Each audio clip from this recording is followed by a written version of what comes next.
The government anti-corruption war intensifies. The Federal High Court in Abuja has remanded a spokesman of the opposition People's Democratic Party (PDP), Olisa Metu, in prison, following his not guilty plea to a 7-count charge of corruption and money laundering. According to the charges, he transferred the sum of $1 million through his agent, Nneka Nicole Ararume, to an agent at Capital Field Investments. He's also accused of receiving the sum of 400 million naira from the office of the former National Security Advisor, Colonel Sambo Dasuki, still in the face-off with the government's anti-graft agency. Also, 241 companies and organizations are to be investigated by the office of the NSA over the involvement in the Dasuki Gate saga. Where will this take the EFCC next? Will it stretch the anti-graft agency beyond its limits? What if corruption fights back? What then? Data feeds still coming through in one place simultaneously. We'll take a look at some of them. Do you remember the whistleblower, Captain Zagir Kohli, who exposed the alleged Ekiti electoral fraud? He has returned to Nigeria, and some even say that he has been reabsorbed into the army. Could this be true? The Nigerian Army Board of Inquiry releases report on the conduct of the officers during the 2015 general elections. The board chairman, Major General Adeni Oyebade, says that 2 senior officers are recommended for compulsory retirement. 3 others are to lose their commands. 1 officer is also recommended to be prosecuted for collecting financial gratification, while 15 others are to be placed on watch lists, with 9 others to be transferred to the Economic and Financial Crimes Commission, the EFCC, for further investigation. Media guru and the chairman of Channels Television tasks the military on the leadership role the media could play in leading Nigeria to a security destination. He says that the media, among other groups, assume the critical frontline role in providing information on issues, government policies and actions, especially in the matters of security today. Tweeted Gimba003 and used the State of the Nation hashtag. Let's get your thoughts on the subject. Is Nigeria at the brink of total freedom from Boko Haram? Some good news coming through. The governor, Kashim Shettima, is in the heart of the insurgency in the northeast state of Borno. He says that he's satisfied the Boko Haram terrorists have been largely degraded by the military. What does this mean to the country and the people of the northeast? Could this signal victory for government forces in the front line fighting the Boko Haram? The Senate President, Dr. Bukola Saraki, has revealed that the senior special assistant to the president on Senate, Senator Ita Enang, switched the budget documents originally submitted to the National Assembly by the president. What a twist! But to what end?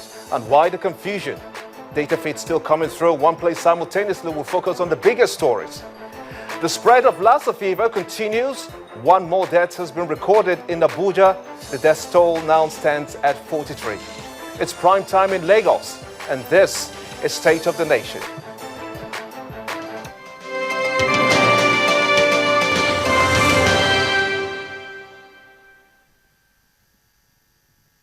Here's why you should start your Saturday with us. Hello. Good morning and welcome to your Saturday morning wake-up-upper. We ask precise questions. It's very law that they are preaching. If they decide to share. And get precise answers. Whether it's PDP or APC, I don't care. Although there are times simple questions cause commotion, He came yesterday. the drama could be hilarious Politics of mediocrity, politics of prebendalism, or contentious. People are using my money to drive motor jeep. But the home stretch could be enjoyable. Join us on Sunrise at 9 a.m. every Saturday on Channels Television.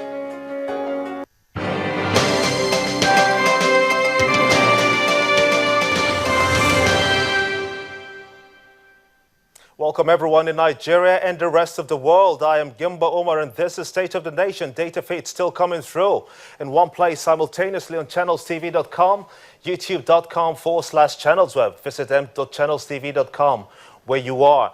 It's a live stream and you can all get part of the program. Send in your tweets at Gimba003 and use the hashtag State of the Nation for real-time interaction. Well, trending now, the war on terror seems to be gaining prominence, with more successes recorded by the military.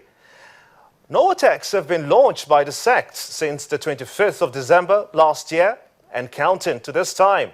More than 35 personnel from the 2nd Battalion of the Royal Anglian Regiment are set to be deployed to Nigeria by the British government to deliver infantry training to the Nigerian military. The Nigerian Army, on its part, is setting up 2 divisions in the northeast and the south-south to stabilize the region.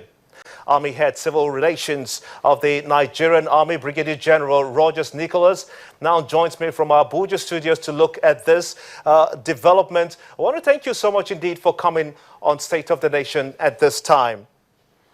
Now, 2 command centers are being set up by the military. That's Division 6 and 8 in the northeast, I believe, and the south-south region.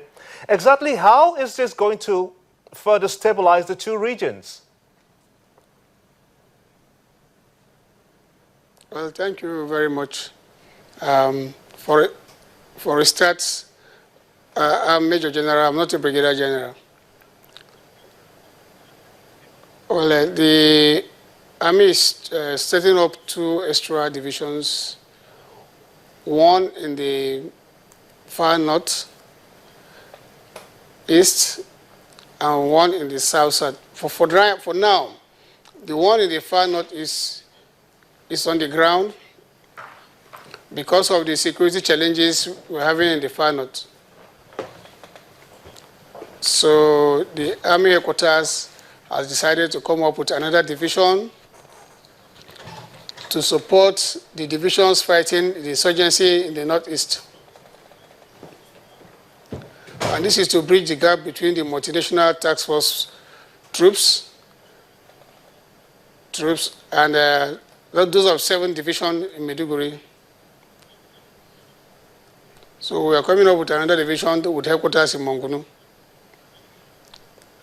Interesting. To take on the areas that were not earlier covered effectively in the fight against insurgents. Interesting. We know that the Army Thereafter, is... we also intend to We open know up that the another Army division is in the constantly south-south thinking to strategy. cater My for the apologies. issues of Could you tell us why is it absolutely necessary to set up a division in the south-south Kidnapping where we know in that the militancy is largely reduced? I didn't get you.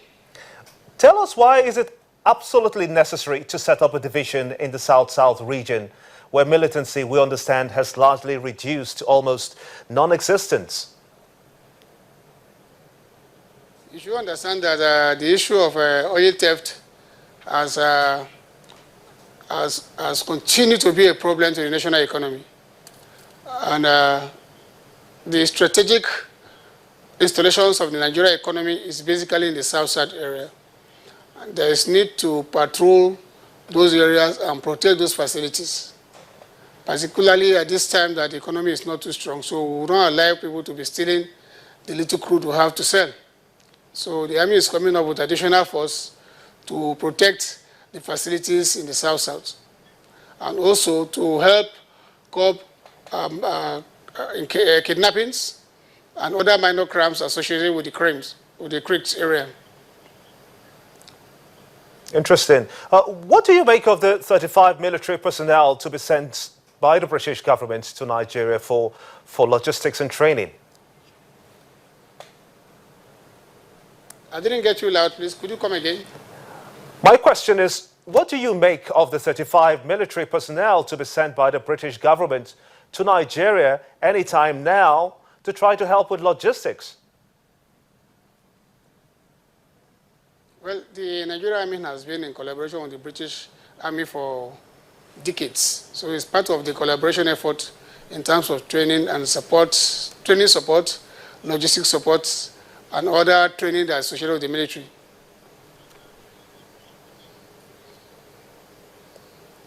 Would you say that there is a need for that, considering that Boko Haram has largely been defeated, albeit a partial defeat, according to the government?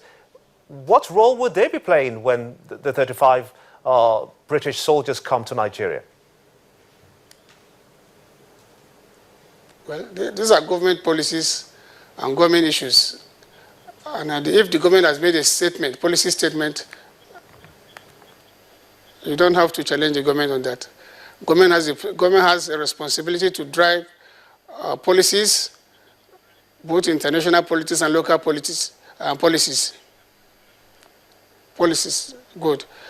So those are government responsibilities. We are implementing government policies. That's what we're doing.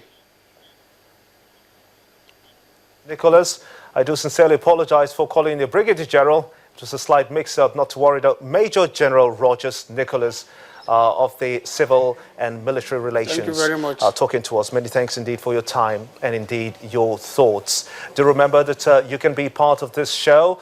You can tweet at Gimba003. It's live. And you can also use the hashtag State of the Nation to get across to us here in the station. Also, first, the history of the nation, a budget alleged to have gone missing. We'll reveal the truth. A lawmaker joins us from our Abuja studio right after this break. Join us again.